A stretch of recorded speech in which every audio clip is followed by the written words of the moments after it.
안녕하십니까. 저는 부산의대 가정학과에 있는 이상엽 교수입니다. 오늘 제가 말씀드릴 주제는 비만 환자 유형별 맞춤 약물 치료입니다. 순서는 현재 알려져 있는 비만 치료의 그런 알고리즘, 그리고 각각의 약물에 대한 소개, 그리고 이것을 바탕으로 제가 이렇게 좀 만들어 본 조금 더 자세한 알고리즘을 좀 소개해 드리려고 합니다. 지금 나와 있는 거는 고혈압 약물의 알고리즘입니다. 근데 지금은 이거는 어느 누구든지 간에 이것만 딱 보면 고혈압 환자를 치료할 수 있겠다 싶을 정도로 아주 간략하게 잘 만들어져 있다는 것을 알 수 있을 겁니다. 이것은 아큐트 코로나리 신드롬 환자에서 항혈전 약물을 어떻게 사용할 것인가를 이렇게 도표로 아주 깔끔하게 잘 만들어져 있습니다. 이게 이제 비만 치료제를 이제 사용할 수 있는 알고리즘인데, 이거는 캐나다에서 만든 겁니다. 근데 이거 보시면 캐나다에서는 비만 치료제를 세 가지를 사용할 수 있습니다. 일단 보시면 제일 처음에는 비만 환자가 많느냐. 두 번째는 비만 환자에서 체중을 증가시킬 수 있는 요인이 있으면 일단 그것부터 중단시키자. 동반 질환이 어떤 것들이 있느냐에 따라서 이제 우선순위별로 이렇게 세 가지 중에서 뭘 먼저 써볼 것이냐인데, 사실은 세 가지 약물이니까 결국 하나가 듣지 않으면 두 번째, 세 번째 쓰게 될 거니까 결국 세 가지 다 듣지 않으면 또 더 이상 없겠지 않겠습니까? 근데 이제 그러면 세 가지 다 듣는지 안 듣는지를 어떻게 알 수 있느냐? 다 똑같은 원칙인데 3개월째에 초기 체중의 5% 이상 빠지냐, 안 빠지냐, 이 5% 룰을 적용하는 것이 되겠죠. 근데 가장 중요한 것은 어, 그럼 이런 치료제를 어느 동안 쓸 것이냐, 얼마나 쓸 것이냐인데, 이게 텍스트입니다. 비만 치료는 평생 치료하는 것이다. 이걸 끊으면 어떻게 될 것이냐? 체중이 다시 는다. 근데 이것만 그러냐? 그렇지는 않죠. 제가 이제 치료를 해오던 분들인데, 지금 보시면은 이제 한 7년 이상 비만 치료제를 이제 사용을 했던 분들입니다. 더 많이 썼던 분들은 볼리스탓이 나온 지가 한 20년 정도 더 되니까 20년 이상 이제 뭐 사용했던 분들도 계십니다. 예, 지금 이분 보시면은 체중이 이제 줄었다가 조금 다시 재증가했다가 다시 감소하는 경향을 보이는 분입니다. 다치면은 지금 7년 이상 되는데 한 약 20% 정도 체중이 감소되어 있습니다. 이분은 7년 이상 계속 이렇게 노력을 하시고, 개인 노력도 하시고, 여러 가지 이렇게 비만 치료제 새로 나오면 그것도 시도하시고 하는데, 할 때마다 이렇게 좀 줄을 때도 있지만 체중이 다시 늡니다. 그래서 지금은 계속 열심히 하고는 계신데 새로운 신약이 나오기를 기다리고는 있습니다. 이런 분도 또 계십니다. 이분은 오히려 11% 체중이 늘었습니다. 우리는 이렇게 비만 치료는 그럼 언제까지 할 것이냐? 평생 해야 된다. 그런데 어쨌든 이게 비만 치료를 할 때는 요요 현상이 이제 이게 이제 가장 관건이 되겠죠. 근데 이 요요 현상은 비만 치료에만 있냐? 아닙니다. 고혈압도 비만 요요 현상이 있죠. 말을 요요라고 붙이지 않아서 그렇지 마찬가지입니다. 당뇨병도 마찬가지입니다. 근데 당뇨병도 치료했다가 치료 안 했다가 하면서 당화혈색소가 들쑥날쑥하면 그렇지 않은 경우보다 오히려 사망률이 더 높아진다라는 데이터입니다. 이거는 또 콜레스테롤인데 이것도 고지혈증 치료제를 중단하면 다시 올라가게 되어 있습니다. 비만 치료는 당연히 이제 이게 체중이 이제 줄었다가 중단하면 다시 늘게 되고, 비만 치료를 하는 동안에도 다시 조금 재증가를 하게 됩니다. 그래서 비만 치료는 식약처나 뭐 미국 식약처든지 아니면 유럽청에서 유럽 식약처에서든지 비만 치료를 승인할 때 두 가지 조건입니다. 하나는 체중이 줄여야 되고, 두 번째는 체중 재증가를 막는, 그러니까 체중을 감소된 것을 유지시키는 효과, 두 가지가 다 있을 때에 비만 치료제로 승인을 하는 겁니다. 그러면 우리가 비만 치료를 할 때는 비만 치료는 체중 감소뿐 아니라 체중 감소된 것을 유지하는 효과, 그 두 가지를 다 보는 거죠. 이제 지금 쓸 수 있는 약은 크게 네 가지입니다. 올리스tat, 이거 하나는 이제 우리가 먹었던 칼로리를 소비시키는 것이고, 이제 대변으로, 특히 이제 그 나중에 말씀드리겠지만 지방변을 보게 하는 것이고, 나머지 세 가지는 다 식욕을 억제시키는 것입니다. 그에 반면 고혈압 약물이라든지 당뇨병 치료제는 엄청 그 클래스가 많습니다. 그에 비하면 좀 부러운 측면이 많이 있죠. 비만 치료제의 그 적응증은 이제 유럽과 미국은 거의 유사합니다. BMI가 30이 넘거나 27이 넘으면서 동반 질환이 있을 때 사용이 가능합니다. 그리고 이제 그 비만 치료제로서 승인을 할 때 조건은 일단은 한 이제 6개월이나 1년 정도, 6개월이죠. 보통 장기 처방을 하는 6개월인데 5% 이상 빠지는 비율이 플라시보와 이제 어저스트 민 웨이트 로스가 5% 이상 나고, 아니면 5% 이상 웨이트 로스가 된 게 35% 이상이든지, 아니면 유의한 통계적인 차이가 있을 때 그럴 때 허락을 해줍니다. 우리나라 같은 경우는 비만 치료의 그 가이드라인에 있어서 이제 서구랑 좀 다른 측면이, 서구에서는 27 혹은 비만이 이제 그 BMI 30 이상 있을 때 생길 수 있는 합병증이 BMI 25일 때 벌써 나타나기 시작하기 때문에, 우리는 이제 BMI가 25 이상일 때, 물론 이제 비만 그 치료가 다 약물 치료로만 하는 가능한 건 아니기 때문에 비약물 치료를 우선 해보고 체중 감량에 실패할 때는 BMI 25 이상일 때부터 약물 처방을 우리는 고려합니다. 이게 대한비만학회의 비만 진료 지침인데, 어, 이게 이제 그 지금 우리나라 식약처의 비만 치료의 그 인디케이션은 조금 다르다는 겁니다. 이게 비만 치료제가 네 가지밖에 없으니까 가능한, 이분들이 동반 질환이 많겠죠. 그래서 가능한 동반 질환에서 쓸 수 있는 약 중에서는 가능한 체중 증가가 없는 약들을 이렇게 선택해서 쓰도록 이렇게 좀 신경을 써야 되겠죠. 그런데 그 나머지는 그러면 이제 이제 예를 들어서 이 중에서 어떤 한 가지 약제가 실패했을 때는 그러면 이제 다른 약제를, 물론 이제 다 고려해서 우선해서 써보겠지만 실패하면 다른 약제를 써보겠죠. 또 다른 약제 다 써봤는데 다 실패할 수도 있겠죠. 그럼 어떻게 할 것이냐? 그러면은 기존 그분들이 동반된 질환이 있으면 그 동반된 질환 당연히 하고 해야 되겠죠.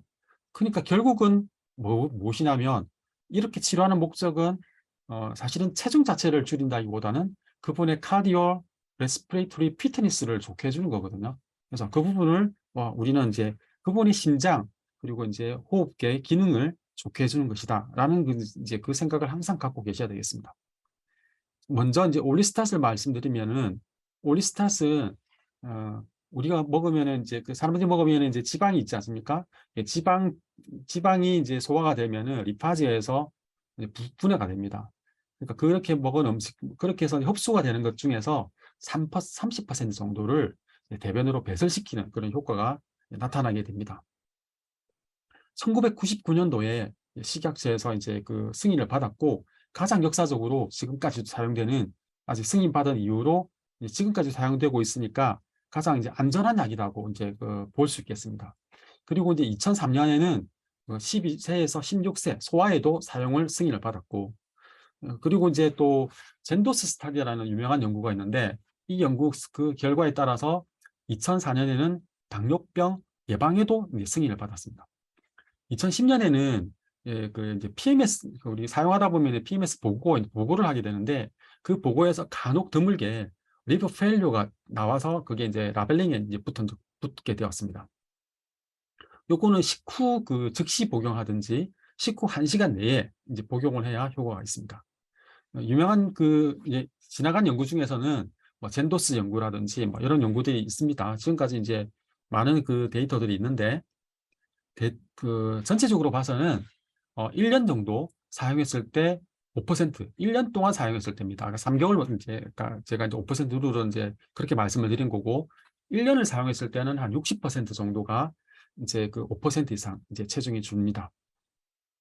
그리고 당뇨병 예방 효과는 아까 말씀드린 대로 이제 그 정상에서 2형 당뇨병으로 가는 것보다 IGT에서 2형 당뇨병으로 가는 게 통계적으로 유의하게 줄었습니다. 그래서 이제 이 결과 토대로 해서 말씀드린 것처럼 당뇨병 예방에도 이제 승인을 받았습니다. 금기는 만성 흡수장애 증후군, 담즙 정체입니다. 그리고 이제 모든 약마다 똑같은데 임신 때 사용을 승인을 못 받았고 금기이고 알러지가 있으면 이 약물에 대한 알러지인 경우에는 금기가 되겠습니다. 그리고 이제 그 식사를 걸렀거나 지방이 없는 식사를 꼭 했다면 그때는 약을 복용하지 않아도 됩니다. 그다음 간 기능 장애 증상이 있으면 아까 말씀드린 PMS에서 간세포 괴사를 동반한 심각한 간 손상, 간 이식 또는 사망을 초래하는 급성 간부전이 보고된 바 있어서 즉시 약물을 중단하고 간 기능 평가를 해야 됩니다. 그리고 이제 약물 병용에 있어서 주의사항이 있는데 이게 이제 지방을 그 흡수를 이제 억제시키기 때문에 지용성 비타민, 베타카로틴의 흡수를 장애를 초래합니다. 그래서 종합 비타민을 복용을 권고합니다. 또 약을 드실 때는 보통의 약은 2시간 이상의 간격을 둬야 되겠고 나머지 약물, 특별한 약물, 뭐 혹시 사이클로스포린, 갑상선 약물이라든지 이런 것들은 이제 지금 화면에 보이는 것처럼 이런 간격을 두고 복용을 해야 된다라는 것을 염두에 두셔야 됩니다. 그 부작용이라고 하는 것은 가장 흔한 것은 지방변입니다. 물론 이것도 이제 사용하시다 보면은 점점점 이게 줄어듭니다만은 초반에는 이걸 미리 말씀을 안 드리면 환자분이 굉장히 놀랍니다.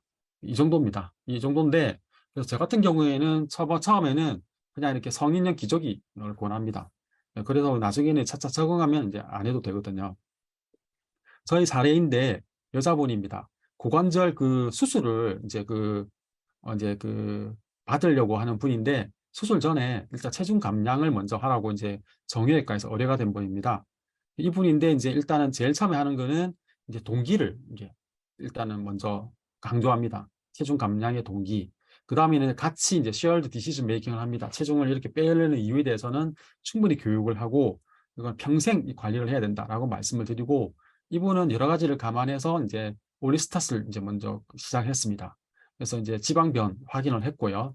이제 그리고 운동도 권하고 그리고 이제 도중에 또 이제 계속해서 이렇게 권하는데 나중에는 이제 그 통증이 너무 이제 확 준 겁니다. 확 주니까 정형외과에서 수술 연기를 하고 나중에는 수술 안 해도 되겠다. 좀 지켜봐도 되겠다니까 환자분이 더욱더 이제 그 기분이 좋아져서 열심히 이제 했습니다.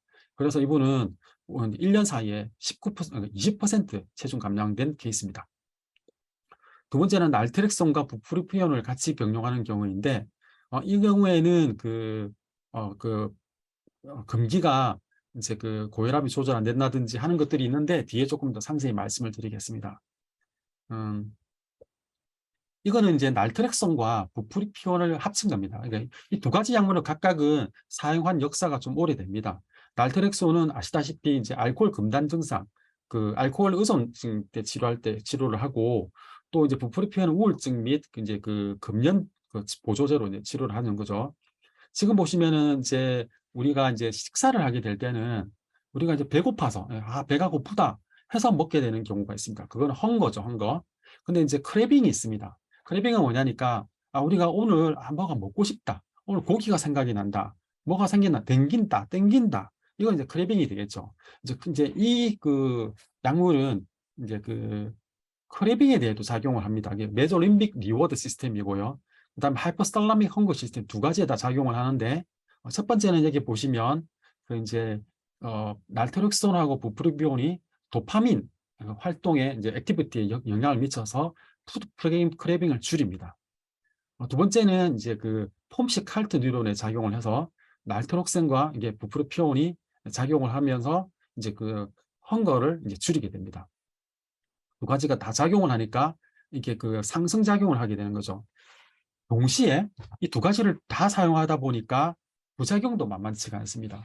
그래서 이제 간이 좀 심하게 손상이 돼 있다든지 신장 손상이 있으면 사용을 못할 수도 있습니다. 유념해야 됩니다. 그리고 이제 고혈압이 좀 혈압 조절이 안 된다든지 마오 이노비트를 사용한다든지 시즈가 있다든지 이런 경우입니다. 그래서 이런 것들의 부작용을 있을 것을 유념해서 부작용을 고려해서 이런 부작용을 이제 잘 생기지 않도록 사용하려면은 지금 보시는 것처럼 4주간에 걸쳐서 서서히 약물을 증량시켜야 됩니다. 이 원칙을 꼭 지켜야 되는 거죠. 전체적으로 보면은 이제 1년 정도 사용을 하면은 45에서 한 65% 정도 이제 5% 이상 체중이 줍니다. 그리고 이제 그 특징적인 것으로는 이제 보통 이제 그 체중이 줄면은 이제 그냥 체중을 줄이면 지방도 반 그리고 근육도 반 정도 줍니다. 그런데 이제 이 약제의 경우에는 거의 한 80%가 지방이 줍니다. 그리고 이제 그리고 내장 지방과 피하 지방을 비교해 보면은 내장 지방 위주로 줍니다. 그리고 이제 걱정하는 것 중에 하나가 그 이제 심혈관계 쪽에 부작용이 있을까라는 생각도 해볼 수가 있는데 이제 중추신경 쪽에 작용하는 약물이기 때문에 예, 관찰해 보니까 그렇지는 않았습니다. 금기는 이겁니다. 자살 행동이 있거나 적극적인 자살 사고를 했을 때 쓰면 안 됩니다. 간질이 있으면 사용해서는 안 되고 거식증, 폭식증에도 안 됩니다. 마옥제제를 치료 중이거나 중단한 지 2주 이내 부프루피온 함유 약물, 아편, 아펜 항진제 만성 사용 혹은 중단한 지 2주 이내 최근에 술을 끊은 적이 있거나 항간질약을 중단한 지 2주 이내 그러니까 이게 이제 급하게 끊었다. 이게 2주입니다. 2주 원칙이. 그래서 이제 끊은 지가 뭐 2주가 넘었다는 사용해도 됩니다. 혈압약을 복용하는데 조절이 너무 안 되면 조절 이후에 써야 됩니다. 임신 알레르기는 똑같고요. 그다음 항우울제 사용 중이면은 안 되냐? 됩니다. 근데 이제 특히 사용 초기라든지 용량이 바뀔 때는 증상이 더 심해지나 혹시 자살 사고라든지 행동이 있나 이상 행동이 있나 이걸 주의 깊게 모니터링을 해야 됩니다. 그래서 이럴 수가 있다는 사실을 환자와 가족에게 알려주고 자신을 관찰한다든지 그 환자를 관찰하도록 해야 됩니다. 가족에게. 그다음에 간질 발생의 위험이 높은 경우에는 또 주의를 해야 됩니다. 어떤 경우냐? 머리를 다쳤다든지 뇌졸중의 증증이 있었다든지 동정맥 기형이 있다든지 뭐 이런 것들입니다. 그다음에 이제 뭐 술을 너무 많이 드시는 분이라든지 당뇨병 환자라든지 그다음에 이제 뭐 천식 치료제를 이제 드시는 분이라든지 그런 분들은 주의를 해야 되기 때문에 그런 위험을 가장 줄일 수 있는 게 아까 말씀드린 그런 증량 프로토콜입니다. 그걸 이제 지키셔야 됩니다. 그다음에 또는 이제 그 해부학적으로 전방각이 좁다면 급성 폐쇄각 녹내장이 생길 수가 있습니다. 주의를 해야 됩니다. 그다음에 이제 그 양극성 장애 병력이 있거나 양극성 장애 위험 요소가 있으면 부프로피온이 이제 우울증 치료제다 보니까 조증이 악화될 수 있습니다. 그래서 그걸 주의 깊게 모니터링해야 되고 혈당, 당뇨병이 이제 그 환자에서는 저혈당의 위험이 증가될 수 있기 때문에 약물 투여 전후에 혈당을 측정해 봐야 됩니다. 그다음에 이제 도파민 이제 약물을 복용한다면 CNS 독성 모니터링을 해야 되고 소변 검사에서는 혹시나 이제 암페타민 양성을 보일 수가 있는데 이런 경우는 위양성일 수가 있기 때문에 만약에 혹시 암페타민 양성이 강력하게 의심이 되면 모발 검사를 해야 됩니다. 혹시 여러분 중에서 이제 굳이 해봐야 되겠다면 급성 간염의 증상과 징후를 보인다면 중단해야 됩니다. 부작용으로는 노지아, 변비, 보미팅, 사이키아트릭, 너버스 시스템 이런 쪽에 부작용이 있을 수가 있으나 지속적으로 사용하다 보면은 서서히 사라질 수가 있겠고 혈압이 조금 오를 수가 있겠고 크레아티닌도 조금 오를 수가 있습니다. 50대에 제가 사용을 해봤는데 경험인데 이제 아까처럼 똑같이 이렇게 교육을 철저히 한 다음에 사용을 합니다. 그랬더니 이제 지금 보시면은 4년 동안 사용을 했더니 한 6% 정도 그렇게 많이는 체중을 줄진 않았는데 그런데 지금 보시면은 바디팻은 11% 아까 말씀드린 것처럼 체지방 위주로 빠지는구나 그렇게 알 수가 있습니다. 그리고 이제 그 세 번째로는 펜타민과 토피라메이트 복합제입니다. 지금 보시면 이것도 이제 중추신경이 작용하는 건데 조금 더 자세히 말씀을 드리면 이것도 펜타민도 도파민 쪽에 이제 작용을 해서 푸드 크래빙을 조금 줄일 수가 있겠고 그리고 헝거 센세이션에 이거는 이제 가바 뉴런 쪽에 작용을 해서 이제 NPY, AGRP 뉴런에서 식욕을 촉진하는 것을 억제하고 식욕을 억제시키는 폼시와 칼트에 직접적으로 작용을 합니다. 이거는 이제 그 각각의 토피라메이트와 펜타민을 각각 이제 사용을 하면은 이제 사실은 더 많이 이제 맥시멈 도즈가 있는데 그렇게 사용하다 보면은 이제 그 사이드 이펙트가 많이 생길 수가 있거든요. 그래서 이제 이거를 각각 이제 용량을 낮추면서 복합적으로 사용해서 사이드를 줄이면서 식욕 억제 효과를 최대한 높였다. 그렇게 보시면 되겠습니다. 요거는 이제 아까 말씀드린 것처럼 1단계부터 4단계라 이렇게 표현을 하겠습니다. 그렇게 해서 1단계를 2주를 쓰시고 2단계를 3주 쓰고 3개월 쓰시고 3% 이상 빠지면 지속적으로 씁니다.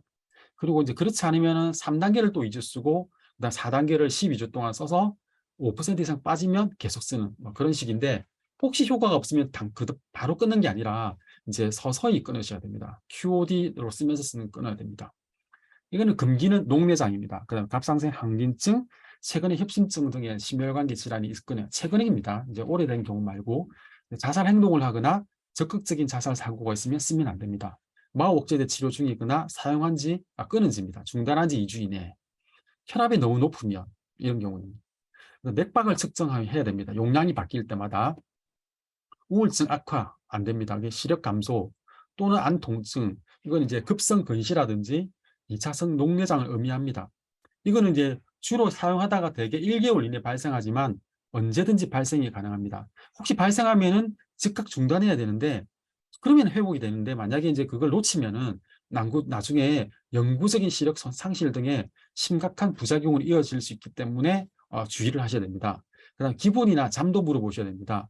이제 그러면은 이제 감량이나 중단을 해야 되고, 아까 말씀드린 안압하고 무관하게 시력이라든지 뭐 시야 쪽에도 문제가 있을 수 있어서 장애가 올 수 있기 때문에 살펴봐야 되고, 이런 경우는 대부분 중단하면 회복이 됩니다. 또 인지장애가 올 수가 있습니다. 집중력이 떨어진다든지 주의력 장애, 어떤 분들은 그러니까 운전할 때 길을 못 찾겠다든지 이렇게 좀 약간 멍해진다는 분들이 간혹 있을 수 있기 때문에 이 약제와의 관계를 생각해 보셔야 되겠습니다. 간이나 신장이 조금 나쁠 때는 쓸 수가 있으나 중증 장애일 때는 중단하셔야 됩니다.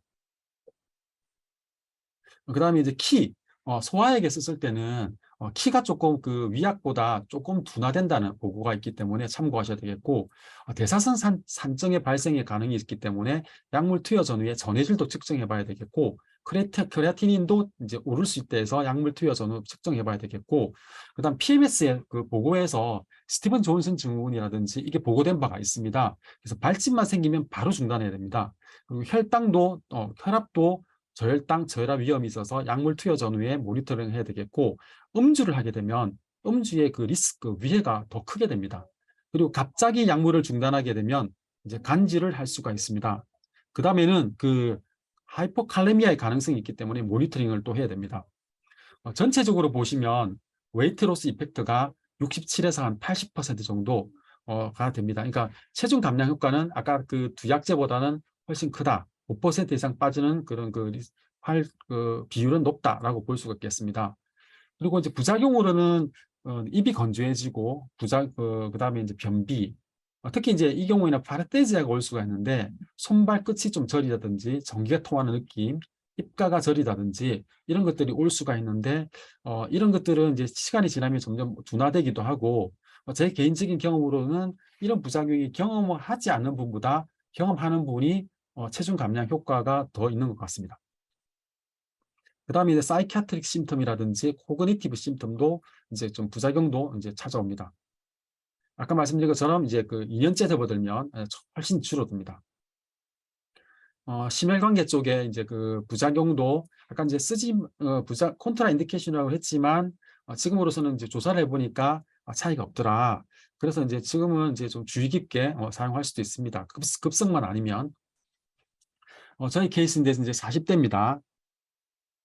지금 보시면은 48주 때 지금 이제 리라글루타이드를 먼저 썼는데 아까 5% 룰이라 했지 않습니까? 3mg까지 썼는데 4% 정도 조금 아쉽게 모자란 겁니다.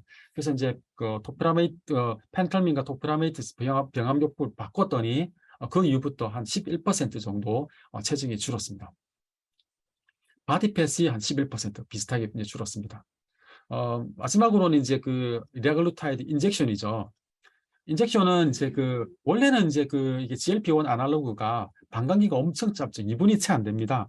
근데 지금 보시는 것처럼 이제 파란색으로 표시한 것처럼 이제 그 아미노산 하나를 알기닌으로 이제 라이신을 알기닌으로 하나를 대체하고, 그다음 표시되어 있는 라이신에다가 이제 그 지방산을 하나 팔미토를 이제 붙입니다. 그렇게 해버리면 반감기가 무려 이제 13시간으로 늘어나게 됩니다. 그러면 이제 매일마다 맞는 이제 주사로서 매일 한 번만 맞으면 이제 하루 효과가 이제 갈 수가 있는 거죠. 그렇게 했더니 지금도 보시면은 이것도 이제 도파민 활동에 이제 작용을 하는 리라글루타이드가 이제 그 도파민 메조림빅 패스웨이에 작용하고 있고요. 그다음에 이제 그 하이퍼살라믹 이제 그 헝거 시스템인 가바와 뉴런 패스웨이, 그리고 포무시와 칼트 패스웨이도 다 작용을 합니다. 그래서 이제 이것도 마찬가지로 이제 사실은 이제 크레빈과 헝거를 둘 다 줄이게 됩니다. 리라글루타이드는 지금도 계속해서 이제 뭐 계속해서 연구를 하고 있는 중인데 저희 동양인 연구도 있습니다. 그러니까 한국 사람과 그 일본인 대상으로 하는 그 연구도 이제 올 초에 이제 그 란셋에서 발표된 바 있고 서양에서 발표된 연구와 크게 다를 바 없습니다. 그리고 이제 내장 지방도 줄어들었다는 보고가 이제 같이 있습니다. 지금 보시면은 이제 전체적으로는 이제 그 10%는 넘지는 않습니다. 그래서 이제 체중은 1년에 보면은 한 6에서 8% 정도 체중이 주는 것으로 알려져 있습니다.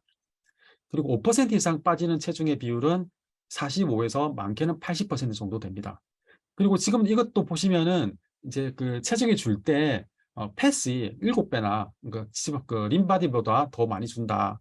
그리고 비세럴 팻이 20% 정도 더 준다라고 보면 되겠고, 그 다음에 이거는 이제 실험실 데이터이긴 하지만은 동물 실험 데이터이긴 하지만은 이제 브라운 팻이라는 게 이제 사실은 이제 좋은 거지 않습니까? 그게 리얼털 주니까 브라운 팻이 이제 그 발현이 되더라라는 데이터가 되겠습니다. 그 다음에는 이제 이거는 재미있는 데이터인데 이제 그 우리가 이제 그 운동도 같이 반드시 이제 병행을 해야 되는데 리라글루타인을 주니까 운동과 상승작용이 있더라는 뜻이 그런 효과입니다. 이거 연구입니다. 지금 이제 데이터 보면 맨 오른쪽이 운동하고 리라글루타인을 같이 준 경우인데 같이 주니까 웨이트 로스가 더 잘 되더라. 그리고 요거는 뭐냐니까 운동하고 리라글루타인을 같이 주니까 그 심폐기능이라든지 그런 그 신체 계측이 훨씬 더 이렇게 좀 우수해지더라라는 그런 데이터가 되겠습니다. 금기는 이거는 이제 뭐 사이키아트릭한 거, 뭐 자살 사고 이런 쪽보다는 그런 것도 있겠지만 갑상선 수질암, 다발, 내분비, 신생물 이형 요거 이제 이 경우에는 이제 금기가 되겠습니다. 가족력도 물어봐야 되는데 가족 중에서 갑상선 수질암이 있으면 안 됩니다. 그다음에 주의사항으로는 갑상선 종양 증상 이게 이제 그 아까 미리 안 되지만은 PMS에서 보고된 바가 있습니다. 그래서 추가 평가가 필요합니다. 그래서 뭐 이제 우리가 이걸 보기 위해서 미리 뭐 혈청 칼시토닌을 미리 측정하거나 정기적으로 측정할 필요는 없는데 혹시나 뭐 그 혈청 칼시토닌을 우연히 측정했는데 높다. 아니면 검진해서 갑상선 결절이 발견된다면 추가 평가를 해볼 필요가 있습니다. 그다음에 췌장염의 징후 혹은 증상이 있으면은 이것도 평가를 즉각 중단하고 관리를 일단 해봐야 됩니다. 그런데 이제 여기서 말하는 췌장염이라는 거는 그 과거에 그 이 리랄그루타이드를 사용해서 그거와 관련된 급성 췌장염이라면은 이거는 이제 그 금기입니다. 그런데 이제 리랄그루타이드 그 무관한 그런 급성 췌장염인 경우에는 금기는 아닙니다. 왜냐하면은 리랄그루타이드를 사용했기 때문에 췌장염이 더 증가되었다라고 아직 입증된 바가 없기 때문입니다. 이건 그렇게 알고 계시면 되겠습니다. 그렇지만 이제 이 사용 중에 이제 그 췌장염을 PMS에서 보고된 바 있기 때문에 일단은 사용 중에 이제 그런 증상이 생기면은 중단해야 됩니다. 담석증은 의심이 되면 평가해야 되겠고 혈당 떨어질 수 있으니까 혹시나 이제 약물 투여 전후에 비교해야 됩니다. 맥박도 마찬가지입니다. 메스꺼움이나 구토, 설사 이것 때문에 체액량이 준다면 혹시나 이제 신부전 악화될 수 있습니다. 그래서 이것도 이제 신장에 시작하거나 정량할 때는 이제 주의를 해야 됩니다. 자살 사고나 그런 행동을 하게 되면 중단을 해야 됩니다. 이거는 이제 그 사이키아트릭 디스오더가 혹시나 또 이렇게 어떻게 되냐라는 건데 차이가 없다는 뜻이 되겠습니다. 지금 이거는 이제 GI 트러블인데 물론 이제 그 플라시보다 더 많습니다만은 마일드합니다. 마드라이트. 그래서 이제 좀 일시적이고 시간이 지나면 중단이 됩니다. 그다음에 심혈관계 쪽의 이벤트는 훨씬 더 적다. 그다음에 이제 적다는 것이고 그다음에 이제 한때 이제 또 유방암에 대한 그 보고가 있었는데 그거는 그렇지 않더라라는 게 밝혀졌습니다. 제일 많은 게 노제아인데 노제아는 이제 약간 울렁거리는 건데 요거는 좀 초반에 만약에 심하다면은 용량을 이제 올리다가 조금 이제 좀 다시 줄일 수도 있겠고 아니면 좀 이제 올리는 걸 좀 멈췄다가 적응이 되면 다시 올리는 그런 테크닉을 구사할 수도 있습니다. 지금 보시면은 0.6mm부터 시작해서 일주일 단위로 증량할 수 있겠고 아까처럼 이제 뭐 좀 이제 부작용을 호소하시면 뭐 2주 뭐 이상 이렇게 좀 더 이렇게 그 용량을 유지하다가 올릴 수도 있겠습니다. 저희 케이스인데 지금 보시면은 지금 60주에 24% 체중 감량 효과를 보였습니다. 그리고 이제 허리둘레 20% 정도 됐으니까 그 환자에 따라서는 이렇게 어찌 보면 딱 맞으면은 엄청난 그 체중 효과, 감량 효과가 이제 보이는 경우입니다. 이분은 그 고혈압 환자였는데 혈압약을 중단했습니다. 동반질환에 따른 항비만 약제의 선택, 이래서 이제 그 대한비만학회에서 그 알고리즘보다는 이런 식으로 이제 무슨 병을 가지고 있냐에 따라서 이런 약제를 더 사용할 수 있겠다, 사용할 수 없겠다, 이렇게 적어놓은 표가 있습니다. 이것도 참고하시면 좋겠고, 이것이 이제 지금 제가 이제 만든 저 나름대로의 이제 플로우 다이어그램입니다.